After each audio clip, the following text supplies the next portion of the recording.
It's been said that everybody ends up somewhere, and some people end up there on purpose. Everybody ends up somewhere. You're going to end up somewhere in life, and some of you guys are going to get there because you meant to. Everyone else is going to get where they're going by default.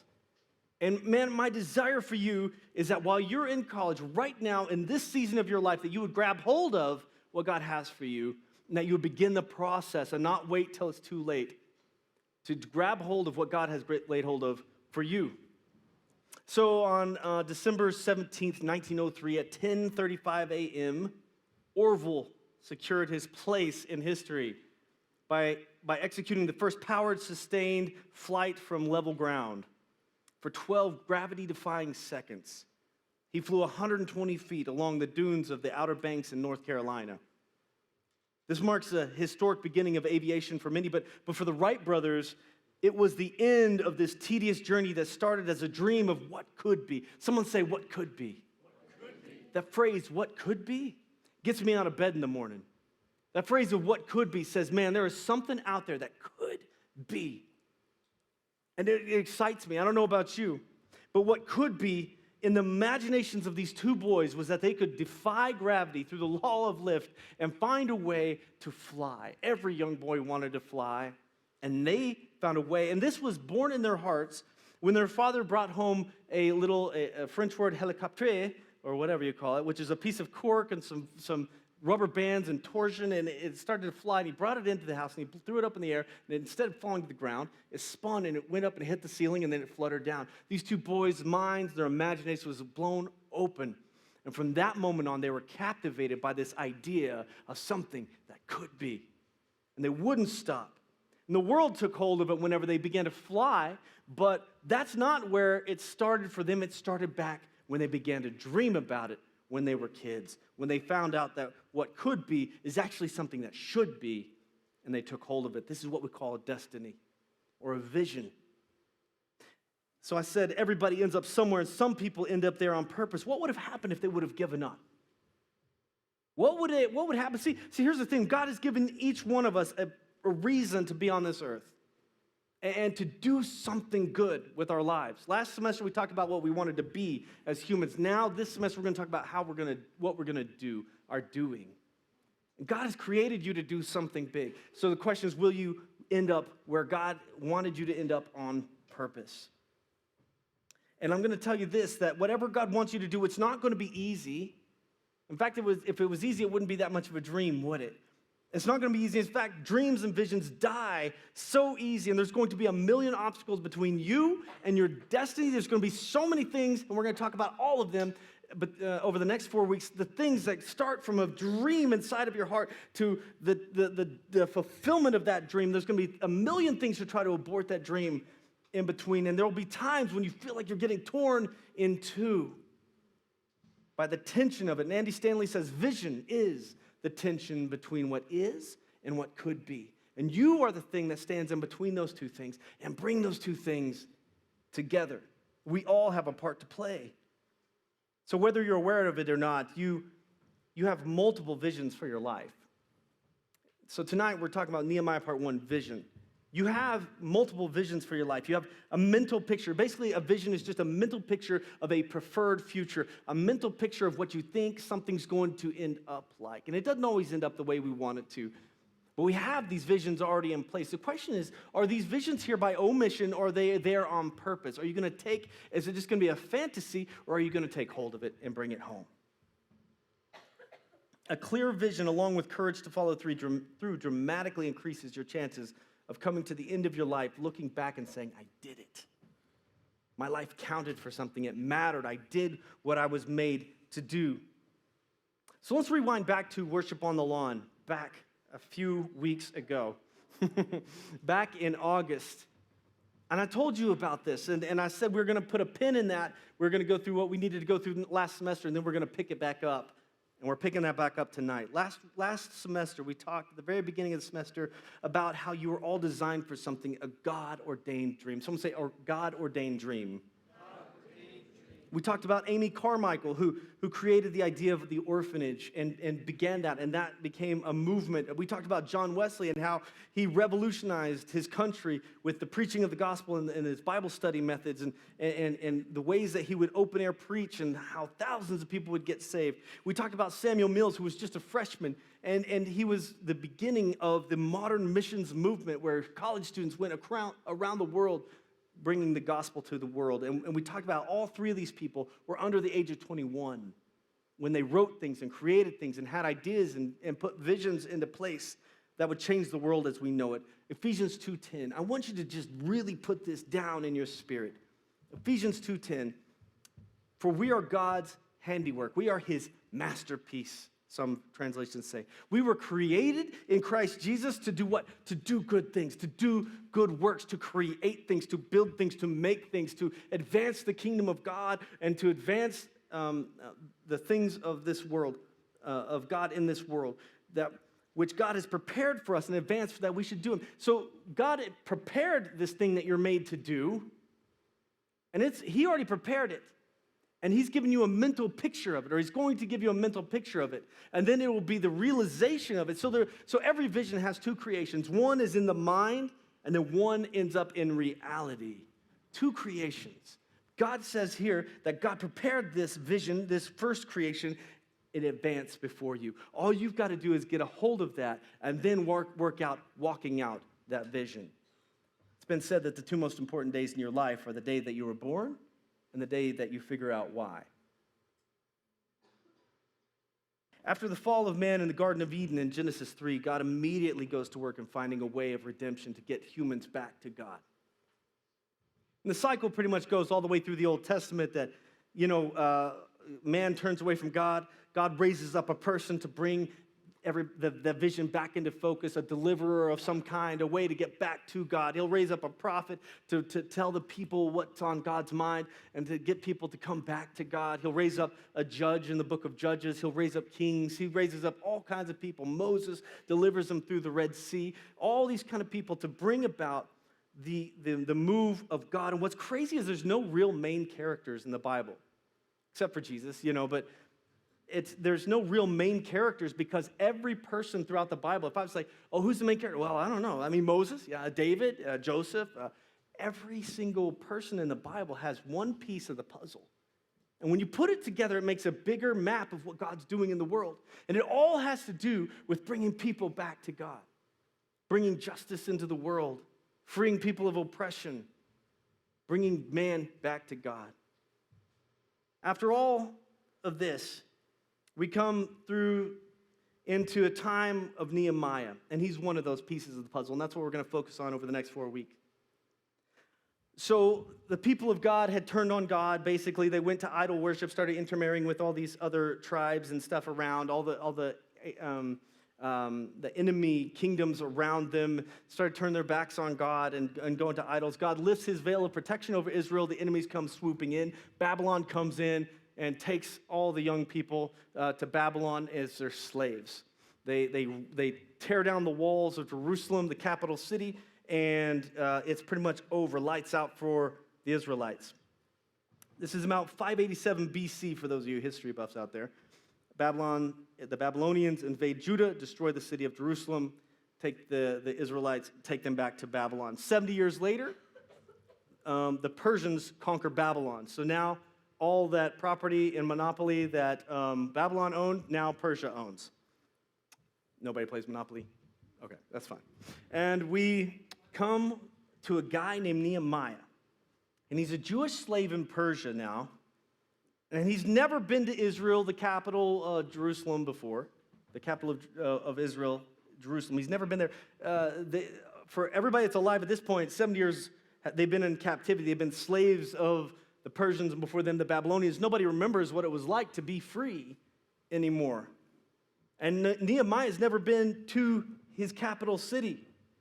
But he's dreamed about going home, and he's heard the stories of Moses, and he's heard the stories of Joseph and Adam and Eve and Noah, all the things leading up to the captivity, and he dreams about going to Jerusalem. I bet he has this picture in his mind about what Jerusalem is, this beautiful city. He doesn't know that it's all knocked down and razed to the ground. he's worked his way up through the ranks, and he's the king's cupbearer now, which means that it's like the highest position in any kingdom. They're the guys that like basically the food comes out, he tastes it, he drinks it, and if he dies, then the king doesn't drink it, right? So he's there to keep the king from getting poisoned. But this also means that you're really close to the king. It also means that you get to hear him talk, and you guys converse quite a bit. But there's a lot of protocol on these things. In the king's court, you can't do anything outside of bounds. It's a very ritualistic thing, right? And so one of the things is you can never look sad, and if you look sad, you could be killed for that. I mean, we're talking about some pretty serious stuff. Now, the Persians, anybody seen 300? Okay, that's the Persians. Okay, so he's working for these guys. And one day, one of his countrymen comes through who's been back to Judah, been back to the city of Jerusalem, and he asks about his homeland. He says, what's going on back home? And we come to Nehemiah 1, verse 3. And this guy says to him, those who survived the exile are back in the province are in great trouble and disgrace. Someone say disgrace. And the wall of Jerusalem has been broken down, and the gates have been burned with fire. So what? So they don't have a wall anymore. What's the big deal? In this time in history, a wall made the difference between life and death. I want you to imagine this for a second. Jericho's wall was so thick that you could ride 3 chariots side by side on the top of the wall all the way around it. A wall meant that you had the chance of survival. If anybody's read the book Art of War by Sun Tzu, you would realize that if you go against a city that has a wall around it, you're going to lose 2/3 of your men before they even lose 1 man. So you don't fight a city with a wall. A wall meant that you were protected. A wall meant that you were established. It meant that you were something, that you were a force to be reckoned with. In fact, it's not just the Old Testament, because check this out. In Revelation, at the very end, chapter 21, 22 there, it talks about how the new heavens and the new earth is going to come down, and it talks about the wall being around. And the wall, when you do the measurements, is like the New Jerusalem is like the size of the United States in a cube. I mean, it's an amazing, huge, big wall. Anyway, you can read more about that at the end of Revelation later. If you didn't have a wall, that means the enemy had conquered you. And when they conquer you, they're going to tear down your wall. It's almost like stripping your clothes off. It's like you're naked out there. There's no protection. And without a wall, you were basically owned by somebody else. So when the Babylonians came in and they razed their city to the ground, later the Romans will do the same thing. They'll raze it to the ground. Jesus says, not one stone will be left on top of another. That's exactly what they do. They catch the temple on fire. All the gold melts into the cracks of the stones, and the Romans take it apart stone by stone and get all the gold out. And Jesus' prophecy is actually true, that not one stone lays on top of another. When a kingdom comes in, they wipe you out and they say, you are no longer in control. You cannot protect yourself anymore. You are now mine. Now, they didn't just do this with Israel. There was the Canaanites and the Jebusites and the Perizzites and all these other places. Babylon sweeps them all, and now they are like the big dog on the monopoly board. And so he says that we are in disgrace. Our nation's in disgrace. That term disgrace means embarrassment. We're an embarrassment. We're a disgrace now.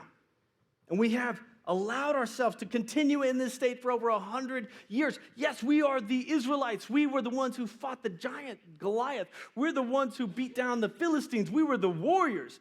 But then you look at them now and you're like, they don't look like warriors. They look like they're just they look like slaves. They don't look like warriors. They had walked around the rubble from the walls their whole lives. These kids that live in Jerusalem now, and even the adults, and even the old people, their whole lives, all they know is the rubble. They don't remember the glory of Jerusalem. In fact, they probably walk around so much they don't even see it anymore. Someone say, we're going somewhere. A constant subconscious reminder that they weren't everything that God had made them to be, and they don't even see the rubble anymore. The kids are probably hopping around on top of the rocks, just having a good time. Marketplace people, it's in their way, but they're kind of setting up around it. But what could happen if they rebuilt their wall? It was worse than that, though, because Israel wasn't just another nation. They had been commissioned by God to be the light to all the other nations. They were supposed to be the ones to show the way back to God. Problem is, nobody would even have guessed that by looking at the condition of their capital city in Nehemiah's day, that they were anything worth anything. There's nothing really special about Israel. Israel, those guys are nobodies. In fact, there's nothing even special about their God because our gods beat them, and that means our gods are better than their gods, right?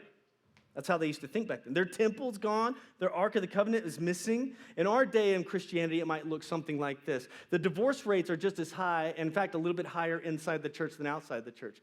The domestic violence, child abuse is just as high inside a Christian home as outside the Christian home. Does that bother you a little bit? It bothers me a little bit. The wall has broken down. Suicide rates are just as high. Depression rates are just as high inside the church as outside the church. The wall is broken. The rubble is everywhere, and we're just operating like that's normal. It's been that way. It's always been that way. As long as you've been alive, that's how it's been. Bankruptcy and living in debt, this is just normal way of life. And domestic abuse, and all these things, like I said, it's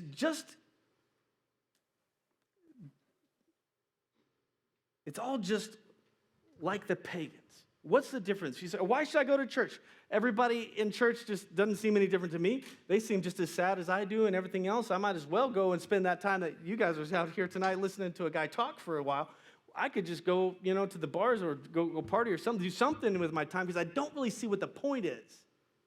The reflection that we make of God sometimes does not show that he is God. In fact, Romans 2:24 says, God's name is blasphemed amongst the outsiders, the atheists, the unchristian, because of us. Why should I believe anything you say? You're no different than anyone else. And the Israelites were just a shadow of the people they once were. But Nehemiah knew that God was not finished with his chosen people. Nehemiah saw what could be. He saw what was, what used to be, and he saw what could be, and he saw what was. And he wasn't satisfied with letting it stay where it was. He wanted to go to where it could be. In fact, it moved him so much, something boils up inside of him, and he says, that's not right. That's not right. I'm thinking about Carolyn Castro, who is now a missionary over in Cambodia and in that area.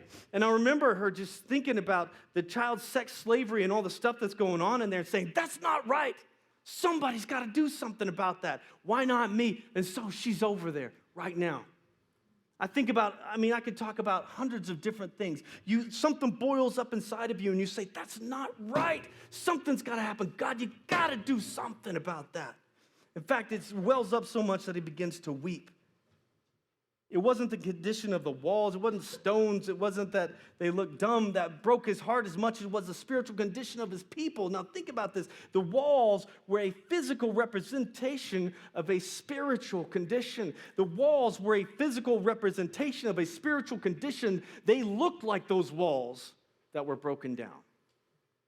Their spirit man looked like that. They weren't upright. We go to verse 4. When I heard these things, I sat down and I wept. A guy who's never even been there.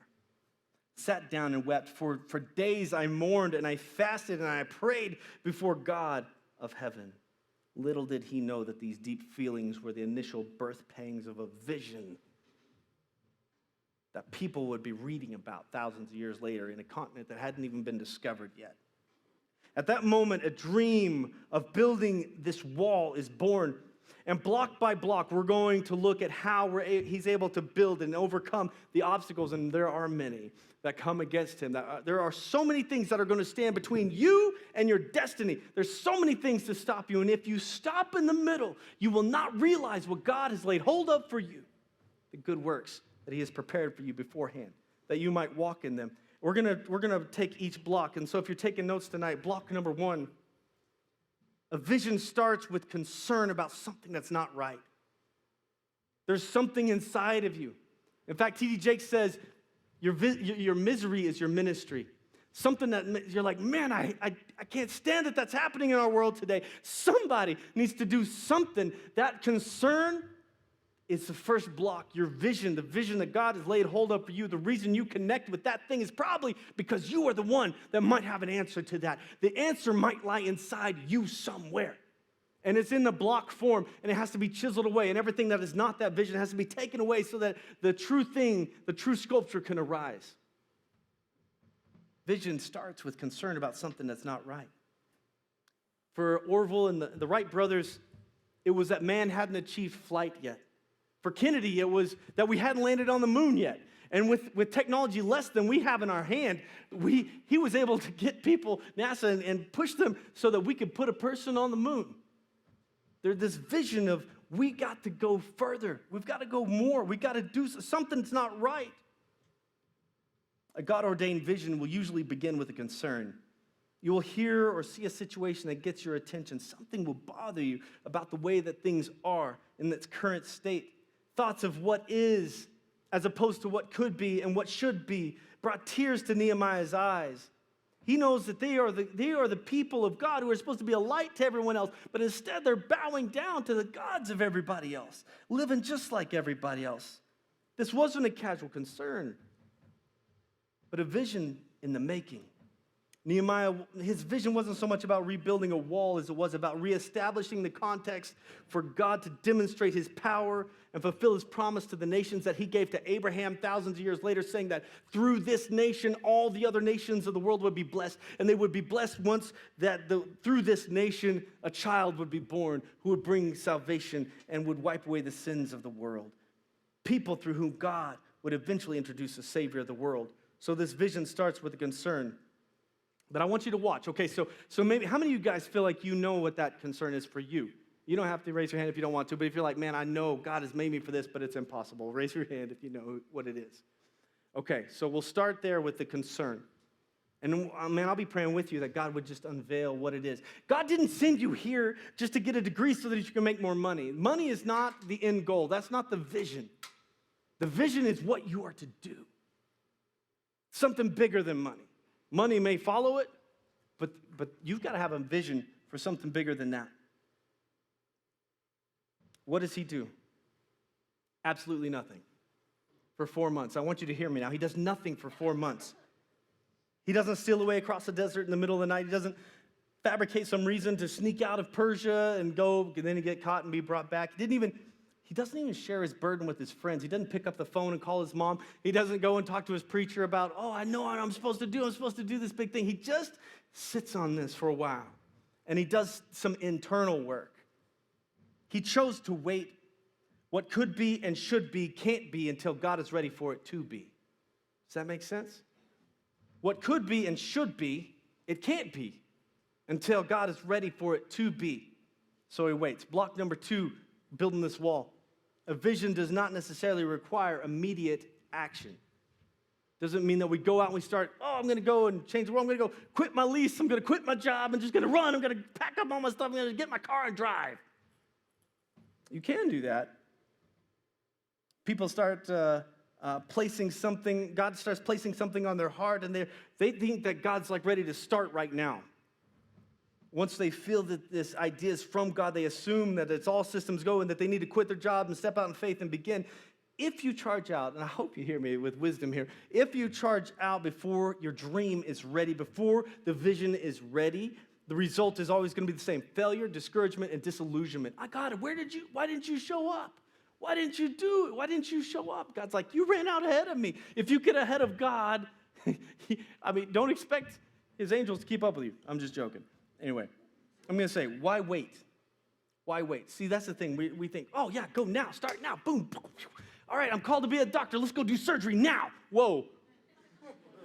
Your dream ain't quite ready yet. The dream is right, but you ain't ready for the dream yet. Does that make sense? Why would spiritual things be any different? Why would engineering be any different? Why would missions work be any different? Why would anything be any different? Here's the deal. Why wait? 2 things. 1, the vision matures in us while we wait. Time helps us to distinguish between good ideas and God ideas, between a prophecy and between the pizza. You know what I'm saying? You eat pizza late at night, you have weird dreams, you wake up, I'm supposed to do this crazy thing. What are you supposed to do? I don't know. It involves a cat and like a cliff, and I was driving upside down in space. So I just know God's in it. That's the pizza. Prophecy is different than pizza. Amen? But time helps us to distinguish between good ideas and God ideas. If you charge out before it is ready, hear me, it's like a baby being born prematurely. You cannot rush the development of a child in the womb. If they are born prematurely, they're going to be weak. They'll always be weaker than they were made to be at the time of birth. And sometimes, if they're born way too early, they cannot survive the rigors of the outside of the womb. A dream, a vision is the same thing. If you get it out there too soon, it dies. There are things that we're going to talk about that you have to do to establish that vision, to establish that dream of what could be, to be ready to go and fulfill what God has called you to do. Same thing happens with Moses. Moses thinks, I'm supposed to free my people, so he kills an Egyptian. It's like, okay, well, that's one way to do it. And then 40 years later, God finally grows that vision inside of him, and now he's able to get his people out of Egypt. The dream was the same, free my people, but he jumps to it too quickly, and therefore he takes the dream wasn't ready yet. So while he is waiting, God is working. Someone say it with me, when we are waiting, God is working. So, a woman, she's just sitting on the couch, she's pregnant, and she's eating, nachos and pickles together. Why? I don't know. It's weird, but it's cool. And she's not doing anything but breathing and eating, but the baby is growing. You might feel like you're not doing anything. You feel like you're stuck in the desert like Moses. You feel like, I need to be doing something. I need to be doing something. God is growing something inside of you. And the birth pangs that start with concern are growing greater and greater. The vision is maturing inside of you.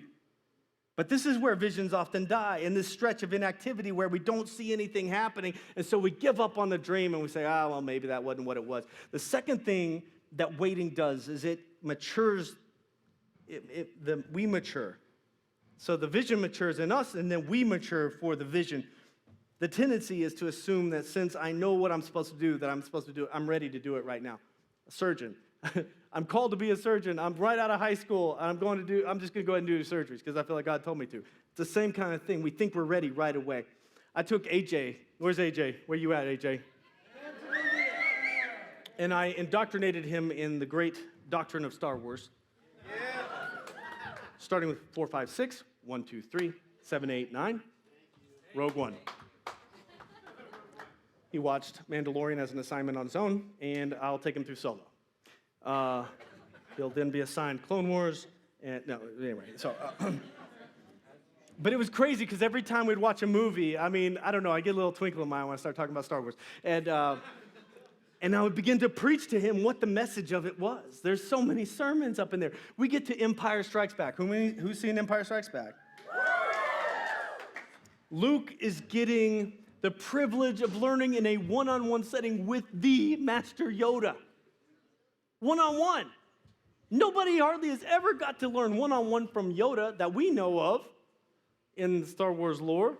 But he's got this one-on-one training, but there's this scene where he gets this force vision, remember, of his friends suffering, and he wants to go and rescue them before he has finished his Jedi Knight training. Yoda begs him, he says, "Luke, you must complete your training." But Luke has seen the future, and he sees his friends, that their lives are in danger, and he says, I can't get the vision out of my head. They're my friends. I must help them. Yoda issues a dire warning. He says, if you leave now, help them, you could, but you will destroy all for which they have fought and suffered. Luke is determined to go. He's so locked on what could be and what should be that he feels compelled to leave immediately. Someone say immediately. So he does, and he goes and he gets his hand chopped off and utterly defeated and almost dies. Like Luke, the need often seems so urgent, so foolish to wait. We can't wait. We have to do something now.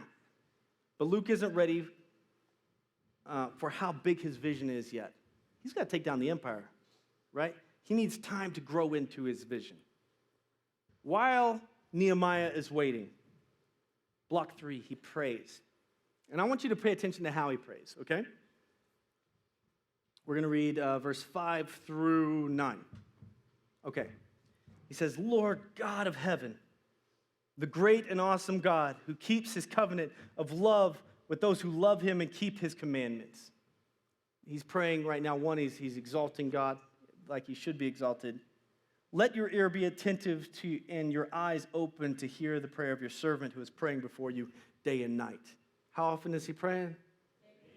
Peter would call it without ceasing. And for your servant, and and for the people of Israel. He's praying not just for himself. His dream, his vision isn't selfish. It's not about him. It's about his whole people, and not just his whole people, but how that puzzle piece fits into all of creation. He says, I confess the sins of we Israelites, including myself and my father's family, that we have committed against you. We have acted very wickedly towards you. We have not obeyed your commandments and your decrees and your laws that you gave your servant Moses. Remember, he's quoting back to what was said to Moses. Remember the instruction you gave your servant Moses, saying, if you are unfaithful, I will scatter you among the nations. And that's exactly what happens. In fact, if you want to look at the whole Bible, I didn't realize this until I did a lot of study in the Old Testament, but the whole Bible is separated between three things: before the exile, during the exile, and after the exile, which is the New Testament. It's kind of crazy. Like the whole Bible, all the books of the Bible are split up into those three categories. And when they didn't follow God, God let them scatter to all the nations. But he says this, but if you return to me and obey the commands, then even your exiled people are from the farthest horizon. I will gather them back there and bring them to the place that I have chosen as a dwelling place for my name. God had chosen this place, these people and this place for them to dwell for his name. So he acknowledges the greatness of God. He confesses the sin of his nation. I don't know, when's the last time you did that? I do this sometimes, but I don't know if I've taught you guys how to do this. We need to cry out on behalf of our people. Our people are doing some horrible things. Abortion is at an all-time high. I mean, we've got all kinds of crazy stuff going on, all kinds of injustice going on all over the place in our society. We need to repent on behalf of our people. Say, God, please forgive our people. Please help us be something that can lead our people out of the darkness. He confesses the sins of his nation, his family, and himself. We need to do this on a regular basis. Then he turns and he stands on the promise that God made to Moses long before he was even born. And says, if we return to you, then you said that you would gather us back. We actually see this happen in 1948. Israel is called a nation. Now that's highly disputed, and people hate that. And all these same tribes and all these same kingdoms around Israel are still fighting them to this day. But God does it. He brings them all back into one nation, which has never happened in the history of the world before, by the way. What does prayer do, man? Prayer changes things. So this building block is so important. While you're waiting and God is growing that vision inside of you, you need to be praying, not just going off and say, oh, God will take care of it. You're praying. You're getting in line with what God's vision is. You're letting God's vision grow inside of you, and it changes things. Prayer is critical to the vision development. Here's why. Because we see what we're looking for. We see what we're looking for, and we often miss what we don't expect to see. For instance, I have a Honda Accord right now, and when I bought that Honda, I started seeing Hondas everywhere. I'd never looked for a Honda Accord before because I didn't own one, but once I owned one, I started seeing them. Anybody ever know what I'm talking about? You got a car, and all of a sudden now you see that car everywhere. Like, hey, that's my Twinkie car over there. When you pray, you're getting in line with what God is doing, and when you pray and you get in line with what God's doing, when God does something, you start seeing it. Does that make sense? Otherwise, you're going to walk right past it. That's why you got to pray over this vision, even if you think, well, what's the point in praying for it? I don't want to get my hopes up if it's not going to happen. The greatest thing you can do in faith is to pray as if it's going to happen. Amen? And you start, I'm getting ahead of myself. Let's keep moving. Imagine you're a football player like Cy. Where you at, Cy? You play the foosball, right? Why are alligators so angry? They got all those teeth and no toothbrush. No. Imagine you're going out for a catch, right? And I'm going to throw the football, right? And I'm going to throw the football, and it's going to be like a Hail Mary. It's going to go into the end zone. But instead of you looking for it, you're not even expecting it. You're just like, he never throws it to me. And you're just kind of running, and you just kind of stop, and you pull out your cell phone, and you start texting, and the football hits you in the head. This thing that was meant to be a blessing all of a sudden becomes, a punch or a cursing. Hits you in the head, right? How many times is God trying to get our attention, but we're too busy somewhere else? If we're praying, then we're looking for what God is doing, and we're expecting it to come to us. If you expect your quarterback to get that football to you because he's a good quarterback and God's a good God, right? Then you're not expecting, he's probably not going to be able to throw it that far. No, you're looking for it, and you're ready for it when it comes, and you're prepared for it. Does that make sense? When we're praying, we're preparing ourselves for the fulfillment of that vision. Okay. Then we come to verse 11. He said, God, give your servant success today by granting him favor in the presence of this man. Talking about the king. For I was the cupbearer to the king. Like I said, there's all kinds of protocol to the cupbearer. You can't be sad and all these kind of things, and we're going to see that. So Nehemiah wants to have this opportunity to share this vision with his king. How crazy is this? I'm about to explain why this is so crazy.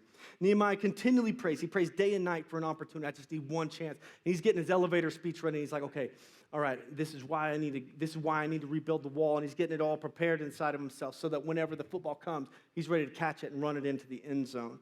Block number 4, he plans. He plans. And how does he plan? He plans as if he expects God to answer his prayers.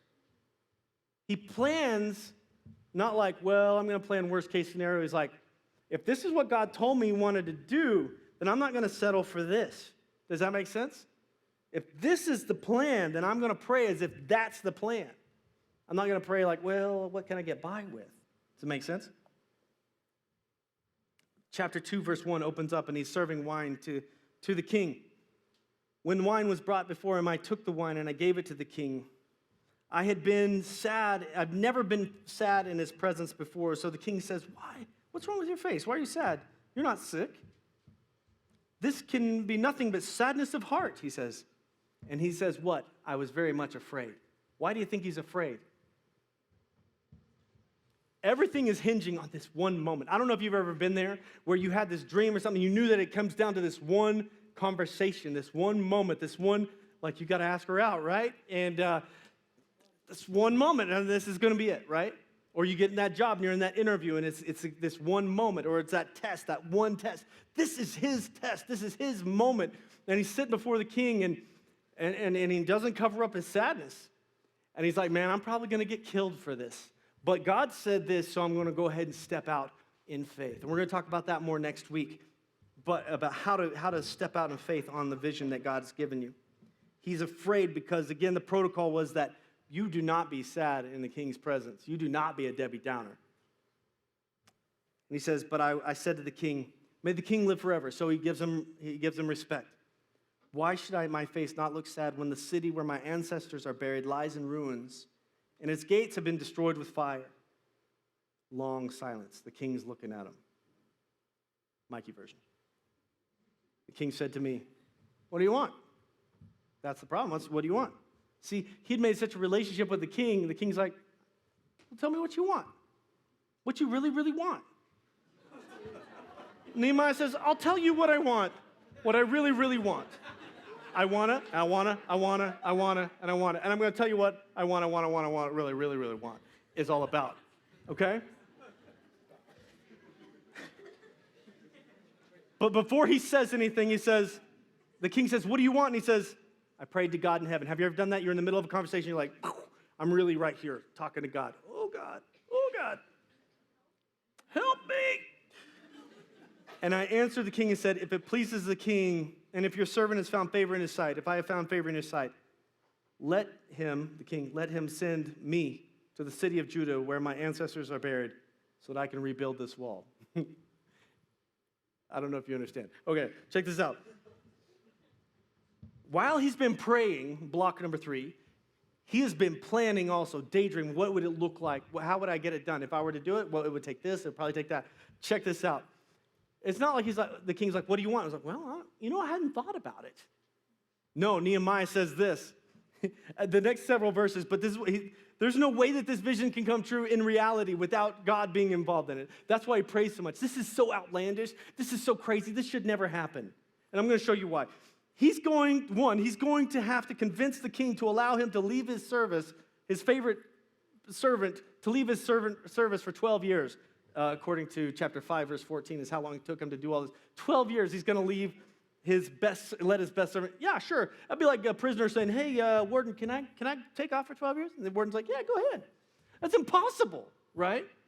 2, in order to rebuild, he's going to let him go to rebuild a wall around a city that in years past posed a military threat to his kingdom. And number 3, he's going to pay for it. Mexico's going to pay for it. You know? It's not going to happen. It's not going to happen. 4, You guys are getting off.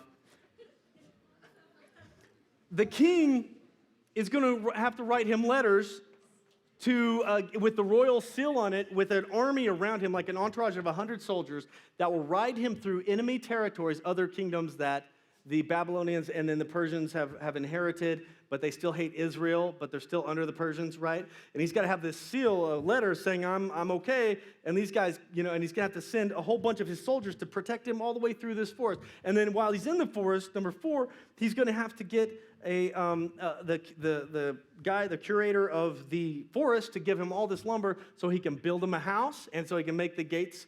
So the king's going to have to keep on dishing out more and more stuff. We're talking millions of dollars here. He's going to have to get the king to tell the keeper of the forest to give him lumber to build city gates and enough wood to build his house. And 6, he's going to have to get the king to give him, remember, the slave. Now the king's going to give him the title of governor of Judah. I'm going to need to go for 12 years. I'm going to need you to pay for it. I'm going to need a letter to get through and an army to protect me. I'm going to need some wood to build my house and the walls and the bricks. And I'm going to need to be the governor. And then he gets silent. And that's what you do in a negotiation, right? You get silent and you let them think about it and answer.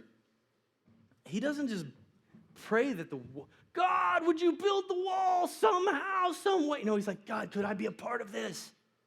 This concern that you put on my heart, can I be a part of the answer or the solution to this problem? Can I be a part of rebuilding this wall? He prays for an opportunity to go and rebuild it. He makes a plan to make that happen. And when opportunity comes, he's ready. He's ready. He's got his whole plan, what he really, really, really, really, really, really wants. Why should God bring an opportunity your way if you're not in a position to take advantage of it? One time I was like, God, would you help us, Lord? Help us reach every student at WT. We don't want any one of them to go without hearing the gospel. We don't want any of them to think that they don't matter. We don't want anybody at WT to not know you. God, would you let us have every soul? Help us to reach every soul for you. God said, Mikey, what would you do if I sent 10,000 people to you right now? Your building can't hold it, for one. 2, you wouldn't be able to get through one. You wouldn't be able to meet with any of them before, and it'd be like laying hundreds and hundreds and hundreds and thousands of babies on the sidewalk, and you don't have enough to do this. He's like, if you really want to have faith, you have faith that I'm going to save everybody, great. If you really want to have faith, Mikey, you need to build a leadership bowl big enough to hold that. You need to build a structure in faith, like, I'm going to build the frame of a house so big that it'll hold it, right? Does that make sense? If I start building a small frame, that means that's how big my faith is. But if I start building a house this big, that means that I expect God to fill that house. Does that make sense? Why would God bring an opportunity your way if you're not in a position to take it? I want to show you a picture. Let's throw up this picture up here. This is plans of the building off the back side of our building. You can see our building up there. And then this is a big sanctuary. That part, that's kind of cool, the curved part. That was going to be a mezzanine, a big welcoming area and everything. Go ahead and show the next picture. There's it from the front, kind of looking back that way. That's what it would look like. That's where we'd be having 2 posts and everything like that, and it would be great, and we could do all kinds of cool things. Here's the story about this. There was a lady named Paula. She was in Wheeler, and she came to the Wesley as part of the UMW group, the United Methodist Women. And she said, hey, Mikey, I'd like to support some things you got going at the Wesley. What do you need help with? And I was like, well, we have a thing called the Century Club where you can donate $100 a year. She kind of giggles a little bit. She said, Mikey, me and my friends can make some big dreams come true. So we start talking a little bit, and I start to find out that Paula has oil rights and makes millions and millions of dollars every year. This little plan here would have cost $4 million, by the way. Designed by the people who designed the library here in town, not the Cornett Library, the library downtown. Oh, we're talking like that. Yes, so I run and work with this architect for a year trying to get plans drawn up, and I finally get the plans drawn up. I call Paula, I say, hey, Paula, I got some plans. It cost $7,000. I had to put some money on the line to make it happen, and she said, Mikey, the problem is in that time period, I got cancer, and I had to get my will all established, and so we can't really do that anymore. Here's the story. It's too late to prepare when opportunity strikes. If I would have had that plan when the opportunity struck, I would have said, here you go, Paula. Check that out. What do you think of that? Her and her friends, I can make some dreams come true. We'd be sitting in a different location tonight. But I didn't have the faith for that. I didn't even think to think that way. But it was a lesson that taught me a big thing. It's too late. When opportunity strikes, it's too late to prepare. You need to be prepared with a plan for what could be way back over here. But that means a lot of work in the idea phase. That means a lot of work. That means you're doing a lot of things that you don't have anything to show for it. But if you really have faith, you'll be planning as if it's going to happen, as if you had the money already in your hand to do it. Does that make sense? If you found the concern, and if you have had your wits about you enough to not jump out too early and rip the baby out before it's ready to go, and if you've been praying day and night, letting God's vision begin to sharpen you and you be sharpened by the vision, if both of those things are happening, this block is where most people fail. And if you fail to plan, you plan to fail. This thing doesn't just happen. Who is God going to trust? Is he going to trust a dreamer, a wishful thinker, or a planner? Someone who plans to get it done and makes a plan for it. So let's see what happens. Chapter 2, verse 8. And because of the gracious hand of my God, who gets the credit, by the way? The gracious hand of my God was on me. The king granted my request. We're going to pick that up next week.